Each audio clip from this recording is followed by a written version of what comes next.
Հիմա այս բոլոր բաներից, ելույթներից, քննարկումներից, ամեն ինչից հետո ասում եմ, Զանգեզուրի միջանցքը Հորադիս Զանգելան ճանապարհն է, որը կարա ձգվի մինչև Հայաստանի հետ սահմանի անցագրային կետ, սահմանային կետ, չհասած Հայաստանի սահման։ Զանգեզուրի միջանցքը, իրանց երկրի տարածքում անուն ինչ ուզում են դնել, մեր երկրի տարածքում անուն մենակ կարող ենք մենք որոշել կամ մեր համաձայնությամբ որոշել։ Մենք որոշել ենք A խաղաղության խաչմերուկ,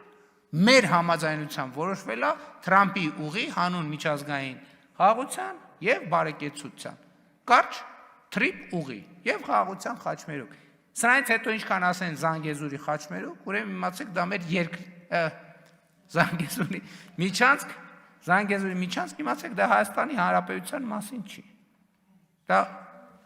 իրանք երկրի տարածքում ինչ անուն ուզում են թող դնեն։ Ես որևէ խնդիր չունեմ։ Դա մեր երկրի մասին չի։ Հետևաբար այդ թեման եկեք համարենք փակված։